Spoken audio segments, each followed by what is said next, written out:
Peace, everyone. How you doing? Welcome to the podcast. This is the True Israel of God podcast.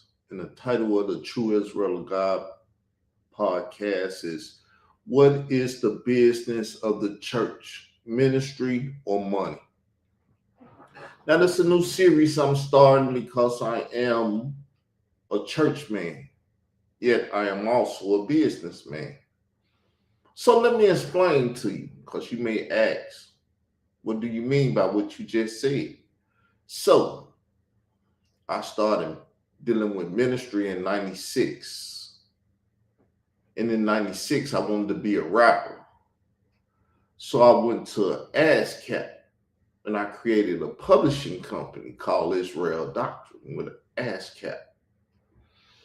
And then after I started the publishing company, I started a record company or entertainment company called Israel Doctrine Entertainment, LLC, because I'm a businessman.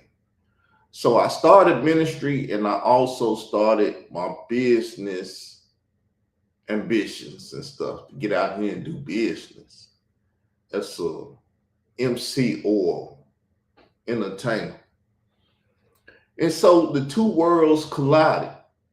I started doing social media before anyone ever really knew what social media was and how it was a business. And I was out here doing it. I had started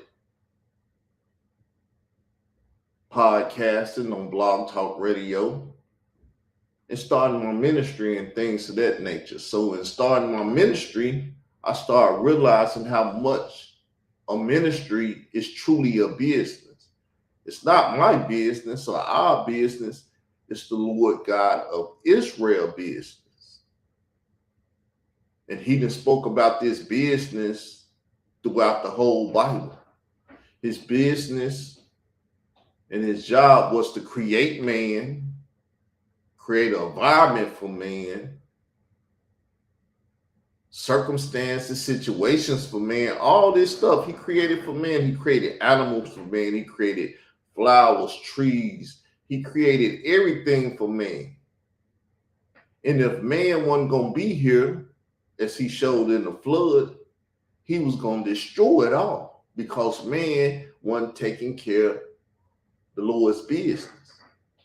So let me explain how I see church. Church is the people.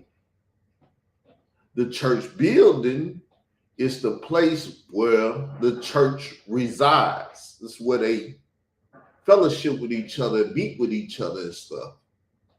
So that's how I see church. So when I speak, I'm speaking from that perspective.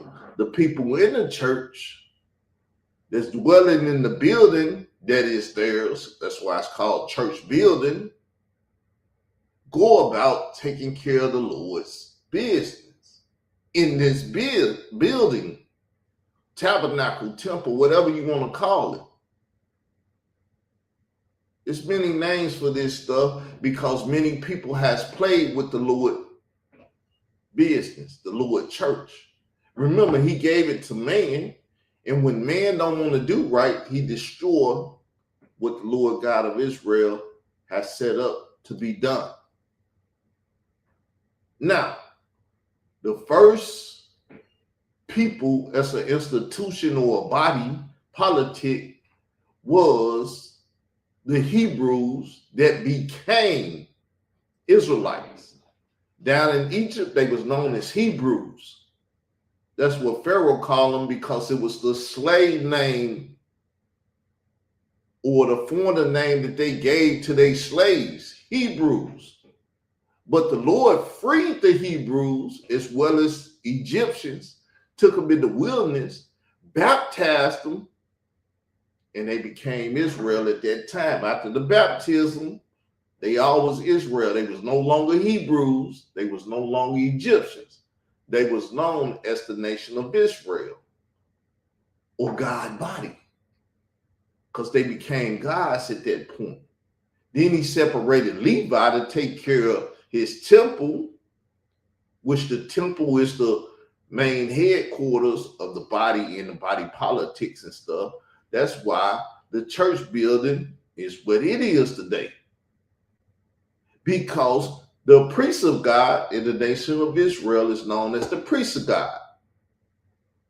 Dwelt in the temple of God, taking care of the temple of God.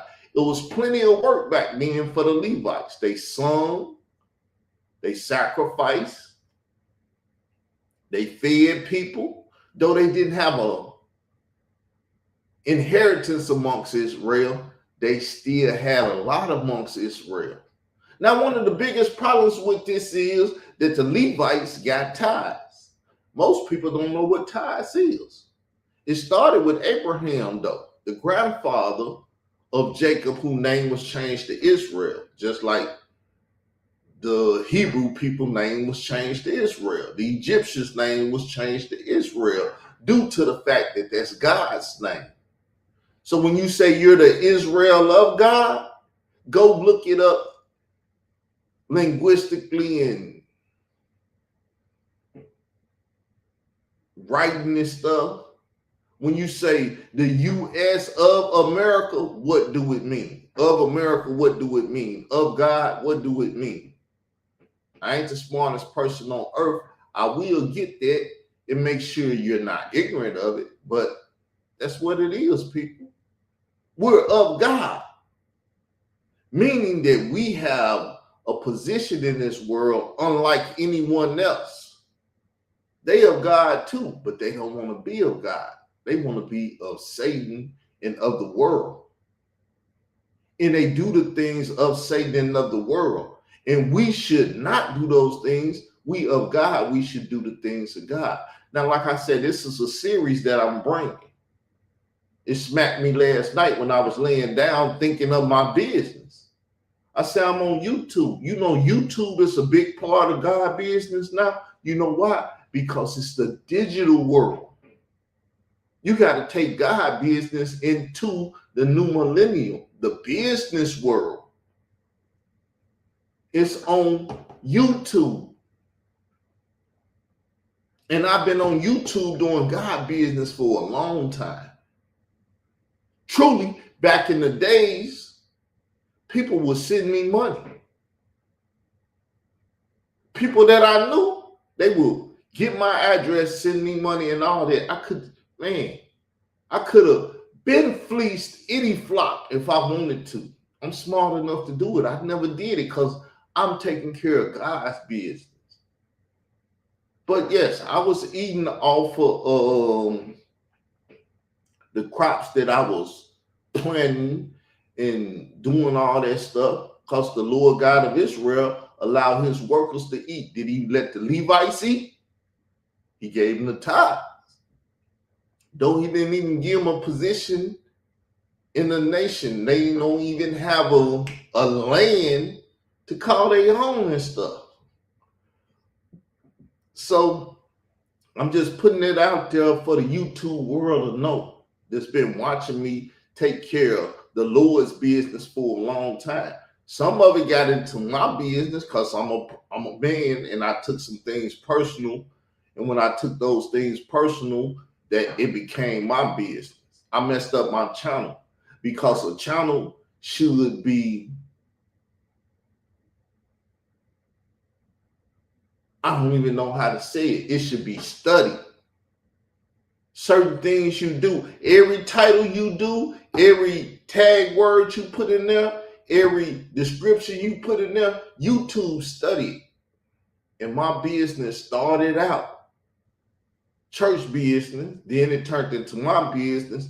Now I'm turning it back into the Lord's business. It's like I said, I was laid down last night and it smacked me. This is not your business, Carl.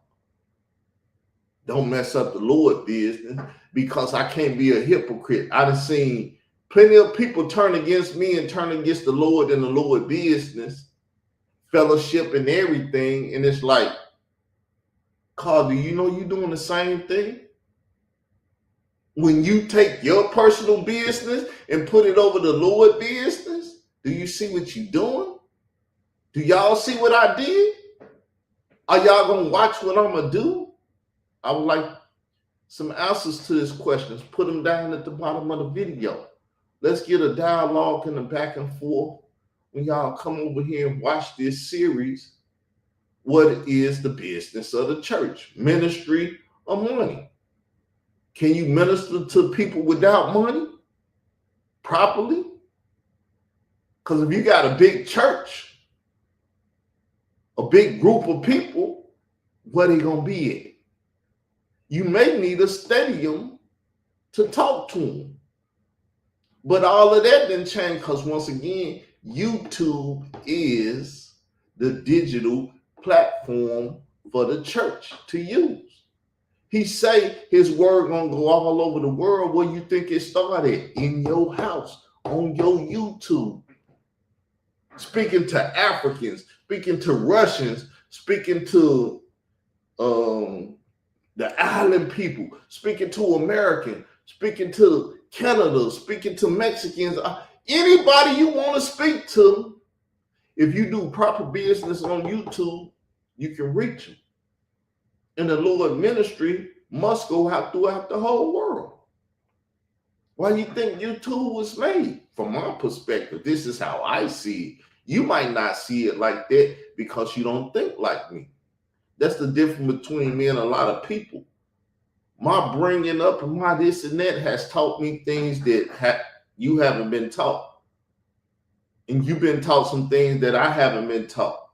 I talk to siblings and they like, a crazy person think better than you, Carl. Because the way I think, it's crazier than a crazy person sometimes. Because that's how I look at the world. But yet when I tell my siblings this, I don't know why people think I'm just like, he's a liar. He don't tell the truth. Everything about me is the truth. I've never had to lie. Let me explain it to you. I grew up with two parents, a mother and a father. My father raised me more than my mother. But my mother, she whooped me 3 times in life. She whooped me with a broom, she whooped me with a mop, and she whooped me with a double Dutch rope. And I said, I never want one of them again. And all she had to do was look at me. And it was scaring the heebie-jeebies out of me. But if I was doing something too wrong, she had an Avon pink and brown brush. And she had a hand like a pitcher. You could be sitting up, and next thing you know, that brush come flying through the air. Pop! Where that come from? You ain't know mama was sitting over there, though. She was doing her hair. She was watching and listening to everything you were saying and doing. And she let that brush go, and it come meet you. Pow! Hit you upside the head. You get right. I had a loving mother, but my mother was a lot like me. What you hear and see from me, I get it from my mama. That son, he get it from his mama. Because she is the biggest influence in my life. I had male figures that I looked up to and they influenced me, but my mama was the biggest influence in my life. So I'm out here to talk church business. My name is Elder Carl Albert Davis. I'd rather be Elder Carl Albert, but Carl Albert Davis is my government name, the name my mother gave me. I would never disrespect it and change it for the government or no one. I'm going to go to my grave with this name. Just like I came into the world with this name. So people, I appreciate y'all for watching and listening. We're going to get into this series even more tomorrow.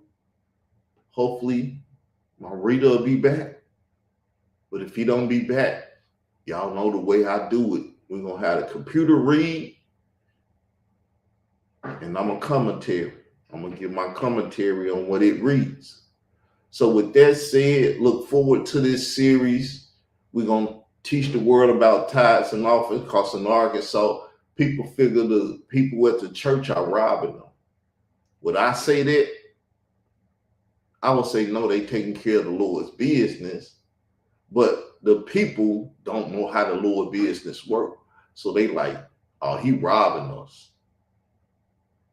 But I've seen plenty of Facebook posts of ignorant people in parking, and I want to educate them in the world about how the church system works, so they won't feel robbed, and they'll know who to give the money to, because it's the Lord's money. You got to give it to his ministers. Now, if that man is not a minister of God, what is ministry? Let's talk about it right quick, because ministry is a big part of the church. If you're hungry, somebody give you some food, that's some ministry. You sick, somebody visit you in the hospital. Park in Arkansas don't have a hospital. So either you're going to go to Memphis or Little Rock. Now, Elder Carl Lambert got to come pray over you or whatever, however the Bible said, right? How's Elder Carl Lambert going to come get to you? I got to have a car to go to Memphis and Little Rock. This is church business. All this is church business. The minister needs certain things so he can do what he has to do.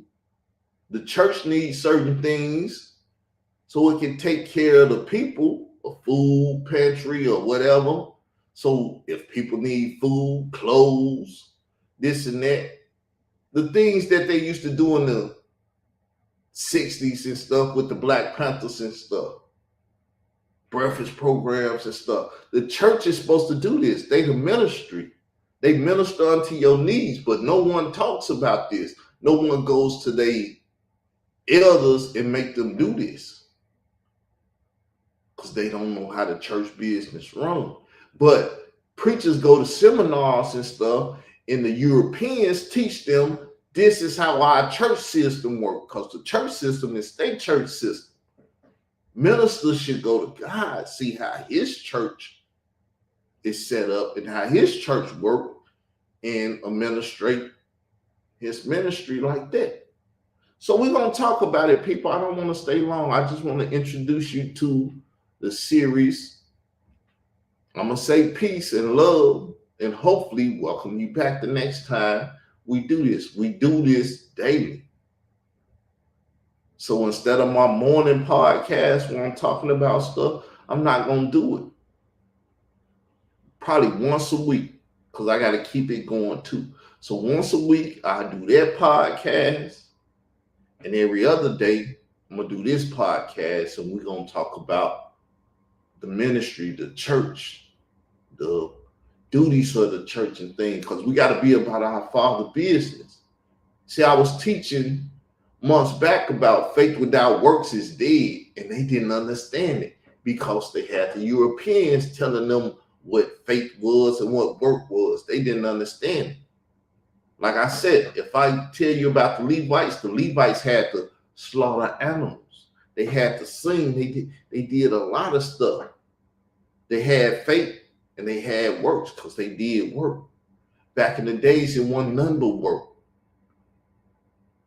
That's why you could tell what a virtuous woman was back in the days, easy, because how she took care of business, because she was a businesswoman, taking care of business, taking care of family, doing things of this nature. It was easy to spot these things because faith without works was dead back then, now too. Just people don't understand work. They don't understand when you do a podcast and you got to come up with the topics and do all this stuff, and that is work. It's work. So y'all, let's see the work. Y'all, let's see the ministry. The ministry name is the True Israel of God on the streets. The government name is the Israel of God, the mixed multitude, the church, because that's the church. The Israel of God, who were the Hebrews that became Israelites, the Egyptians and other melanated people in the beginning of the Bible, when none but melanated people, they are the church. So welcome to Church Talk. We'll finish this up in another series. Peace. I'm out.